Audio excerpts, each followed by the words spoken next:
Welcome to Political Science Studies.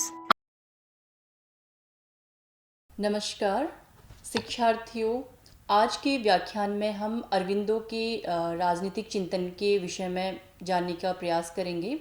इससे पहले के व्याख्यान में हमने अरविंदो के जीवन के विषय में जाना था कि किस तरीके से अरविंदो ने राष्ट्रीय आंदोलन में स्वतंत्रता आंदोलन में अपनी भूमिका निभाई थी और वो एक्टिव पॉलिटिक्स में भी रहे और बाद में उन्होंने आध्यात्म का मार्ग अपनाते हुए राष्ट्र को स्वतंत्र करने के लिए अपना योगदान दिया। अरविंदो की राष्ट्रवाद की संकल्पना को हम जानेंगे कि अरविंदो के लिए राष्ट्रवाद क्या था। अरविंदो की राष्ट्रवाद की संकल्पना आध्यात्मिक व धार्मिक है। अरविंदो के अनुसार राष्ट्रवाद धर्म है, ये भगवान की देन है और इसका निर्देशन भी ईश्वर स्वयं कर रहे हैं। अरविंदो के लिए भारत कोरी भौगोलिक इकाई या विशाल जनसमूह नहीं था। भारत जो कि एक देश था, वो उनके लिए सजीव और आध्यात्मिक सत्ता थी। भारत के लिए अरविंदो उन्होंने माता का दर्जा उसे दिया। अरविंदो के लिए राष्ट्रवाद केवल आंदोलन नहीं था, उनकी धार्मिक और जो आस्था है उसका ये विषय था। अपने भाषणों में अरविंद ने घोषणा की कि राष्ट्रवाद कोरा राजनीतिक कार्यक्रम नहीं है, राष्ट्रवाद ऐसा धर्म है जो ईश्वर की देन है। विपिन चंद्र पाल की तरह उन्होंने भारतीय पुनरुत्थान के मूल में उन्होंने माना कि ये ईश्वर की इच्छा है। अरविंद के राजनीतिक चिंतन का सुदृढ़ आधार उनके गहरे आध्यात्मिक विश्वास में निहित था। अरविंद को यह महसूस हुआ कि आध्यात्मिक शक्ति और साधना के द्वारा ही हम आध्यात्मिक वातावरण को बनाएंगे और भारत अपने लक्ष्य को प्राप्त कर पाएगा। डॉक्टर कर्ण सिंह के शब्दों में श्री अरविंद ने यह निर्देश किया है कि भारत केवल भौगोलिक सत्ता नहीं है, वह केवल भौतिक भूभाग नहीं है, केवल बौद्धिक संकल्पना नहीं है। भारत माता स्वयं साक्षात भगवती है, जो शताब्दियों से बड़े प्यार और दुलार से अपनी संतानों का पालन करती आई है, परंतु आज विदेशी शासन से त्रस्त है और उसके स्वाभिमान के टुकड़े टुकड़े हो चुके हैं। भारत माता के पाँव में बेड़ियां हैं, जिसे काटकर विदेशी शासन से मुक्त कराना उसकी संतानों का परम कर्तव्य है। अरविंद के अनुसार स्वराज की मांग राष्ट्रवाद का स्वाभाविक अंग है, क्योंकि कोई भी राष्ट्र विदेशी सत्ता के आधिपत्य में रहकर अपने व्यक्तित्व को कायम नहीं रख सकता है, अपने स्वतंत्र व्यक्तित्व को स्थापित नहीं कर सकता है। उनका मानना था कि यूरोप की नकल करके भारत कभी भी पुनरुत्थान नहीं कर पाएगा। राष्ट्रवाद की संकल्पना का प्रयोग करते हुए अरविंद ने भारत के राष्ट्रीय आंदोलन के जो एम था उसको एक तरीके से नई परिभाषा दी। उनका ध्येय था कि हम केवल आज़ाद ना हो, औपनिवेशिक शासन की जगह स्वशासन स्थापित करना ही हमारे लिए काफ़ी नहीं है, बल्कि हमें राष्ट्र के पुनर्निर्माण की भी ज़रूरत है। इसके लिए राजनीतिक कार्यक्रम बनाने की ज़रूरत है। इसका परम लक्ष्य आध्यात्मिकता का साक्षात्कार करना था, क्योंकि वही भारत को फिर से एक महान और स्वतंत्र राष्ट्र के रूप में प्रतिष्ठित कर सकता था। अरविंद ने दावा किया कि भारत अपनी आध्यात्मिक चेतना के बल पर संपूर्ण मानवता को मुक्ति का मार्ग दिखा सकता है। अरविंद ने आध्यात्मिक चिंतन के क्षेत्र में नए सिद्धांत को विकसित किया, जिसके द्वारा उन्होंने जीवन के प्रति एक नया दृष्टिकोण, आशावादी दृष्टिकोण अपनाया।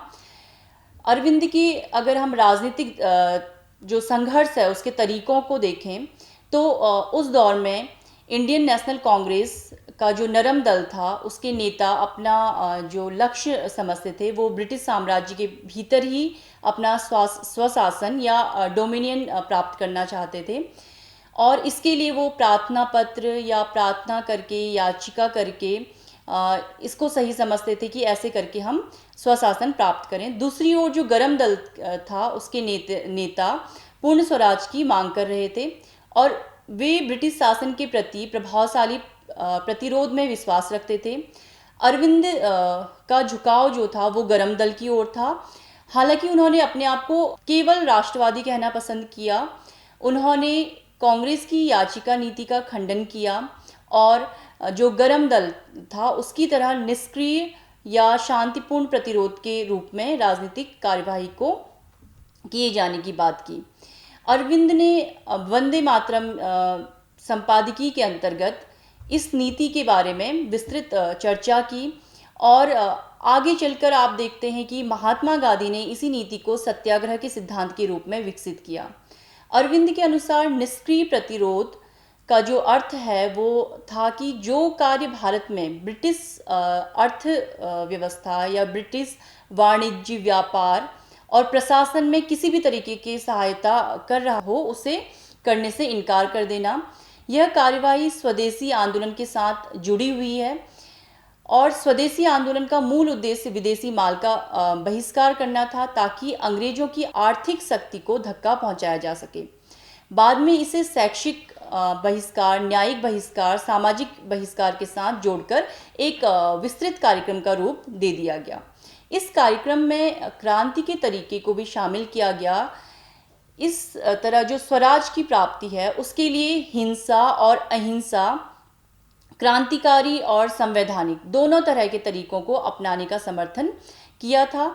जब वो मानते थे कि जब लक्ष्य जो प्राप्त करना है उसको आप शांतिपूर्ण तरीके से हल नहीं कर पा रहे हैं तो बल का प्रयोग भी किया जा सकता है, उसके लिए हमेशा तैयार रहना चाहिए। अरविंद ने भारत की पराधीनता के दिनों में पश्चिमी मूल्यों का खंडन करते हुए भारतीय परंपरा के गौरव का गुणगान किया। इस तरह भारतवासियों के जो राष्ट्रीय आंदोलन है उसको उन्होंने ऊंचा उठाया, उसको बल उससे मिला। उन्होंने भौतिकवाद की जगह आध्यात्मिकवाद की ओर और तर्क बुद्धिवाद की जगह धार्मिकता को महत्व दिया। हालांकि आलोचकों ने ये माना कि यह जो भारत के आधुनिकीकरण के खिलाफ है, परंतु यह नहीं भूलना चाहिए कि अरविंद ने धर्म और आध्यात्म का प्रयोग करके उस समय भारतीय जनमानस में जागृति पैदा की और उन्होंने धर्म को अन्याय के विरुद्ध संघर्ष का प्रेरणा स्रोत बनाकर एक ऐसी भूमिका सौंपी जो राष्ट्रवाद के लिए ज़रूरी थी। उन्होंने व्यक्ति की स्वतंत्रता के लिए राष्ट्र की स्वतंत्रता का आह्वान किया और समस्त राष्ट्र की स्वतंत्रता का समर्थन करते हुए सबके प्रति बराबर सम्मान का परिचय दिया। उन्होंने संपूर्ण मानवता के उद्धार का पथ प्रशस्त किया। अरविंद ने स्वदेशी का समर्थन किया। बंगाल विभाजन के पश्चात उन्होंने स्वदेशी, स्वराज, राष्ट्रीय शिक्षा का समर्थन किया। विदेशी चीज़ों के बहिष्कार का समर्थन किया। जो विदेशी चीज़ों का बहिष्कार है उसका उद्देश्य यह था कि घरेलू अर्थव्यवस्था को शक्तिशाली बनाया जाए, भारत में ब्रिटिश शासन को कमज़ोर करना, क्योंकि जो ब्रिटिश शासन है वो शोषण पर आधारित है। बंगाल विभाजन को उन्होंने माना कि ये एक तरीके से ईश्वर का आशीर्वाद है, क्योंकि इससे कहीं ना कहीं जो लोग हैं उससे जागृत हुए हैं और अपने देश के प्रति उनका जो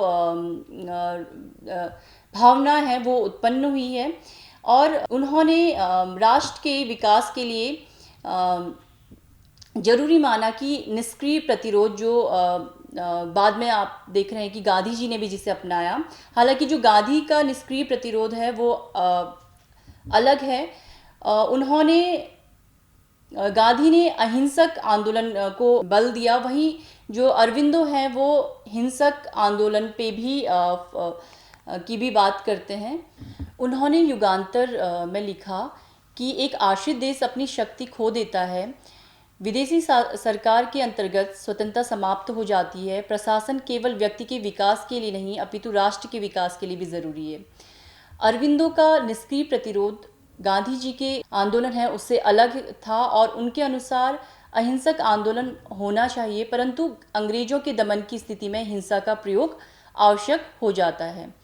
अरविंदो के निष्क्रिय प्रतिरोध के कुछ तरीके हैं, जिसमें सरकार की सहायता करने से इनकार करना, सरकार को कर अदा करने से मनाही, विदेशी वस्तुओं का बहिष्कार, सरकारी स्कूलों न्यायालयों का बहिष्कार, स्वयं सहायता भत्ता के लिए लोगों को प्रशिक्षित करना, ये उनके निष्क्रिय प्रतिरोध के तरीके थे। राज्य के संबंध में अरविंदो का मानना था कि राज्य को बहुत ज़्यादा उन्होंने महत्व नहीं दिया है। व्यक्तिवाद उनकी विचारधारा का एक प्रमुख आधार था। जो राज्य है उसके कार्यों को सीमित करने के पक्ष में थे। उनका मानना था कि राज्य का कार्य केवल व्यक्ति की बाधाओं को दूर करना तथा अन्याय को रोकना है।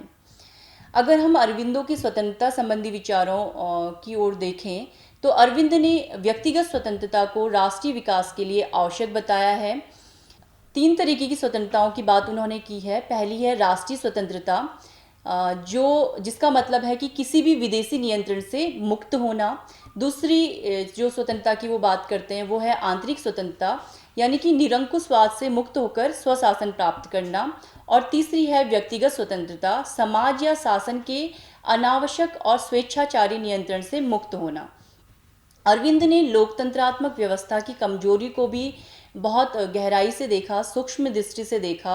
उनका मानना था कि लोकतंत्र जनता के नाम पर केवल कुछ धनी या कुलीन व्यक्तियों का शासन बनकर रह जाता है। स्वतंत्रता व समानता केवल नारेबाजी बनकर रह जाती है। उनके अनुसार राजनीतिक शक्ति के केंद्रीकरण के स्थान पर विकेंद्रीकरण की स्थापना करके लोकतंत्र के जो कमियां हैं, लोकतंत्र के जो दोष हैं, उनसे मुक्ति पाई जा सकती है। अरविंद ने मानवीय एकता पर बल दिया। राष्ट्रवाद के विचार को अंतर्राष्ट्रीयवाद के साथ जोड़ करके देखा। उन्होंने कहा कि व्यक्ति के विकास के लिए परिवार, समुदाय व राष्ट्र आवश्यक हैं। अरविंद के विचारों में पूर्व की आध्यात्म व पश्चिम के मानवतावाद तथा राष्ट्रवाद का मिश्रण पाया जाता है, सम्मिश्रण है वो एक तरीके से। उनके अनुसार आत्मिक एकता व आध्यात्मिक एकता के जो रिजल्ट है उसके रूप में राज्यों में संघर्ष नहीं होगा। अगर ये चीज़ होगी तो राज्यों में संघर्ष नहीं होगा। उन्होंने मानवीय एकता का विचार देते हुए विश्व राज्य के निर्माण पर बल दिया। तो आज हमने इस व्याख्यान में जाना अरविंदो के राजनीतिक जो विचार हैं, उनके जो आध्यात्मिक विचार हैं। और अरविंद घोष भारतीय राष्ट्र निर्माताओं में अपना एक ऊंचा स्थान रखते हैं। हमने देखा, जब उनका जीवन भी हमने पढ़ा तो 1907 से लेकर के 1909 के दौरान में उन्होंने भारत के लिए पूर्ण स्वराज का एक आदर्श प्रस्तुत किया। और उस दौर में पूर्ण स्वराज की बात करना एक साहस और दूरदर्शिता का काम था। उन्होंने बंगाल के स्वदेशी आंदोलन में महत्वपूर्ण भूमिका निभाई। राजनीतिक चिंतन की दृष्टि में अरविंदो का योगदान आध्यात्मिक रूप से भी जुड़ा हुआ है। और जो उन्होंने अपना आध्यात्मिक विचार दिया है उससे कहीं ना कहीं तत्कालीन जो राजनीति थी उसमें भी प्रभाव पड़ा। तो आज के लिए इतना ही, और आशा है कि आपको के लिए ये व्याख्यान लाभप्रद होगा। धन्यवाद।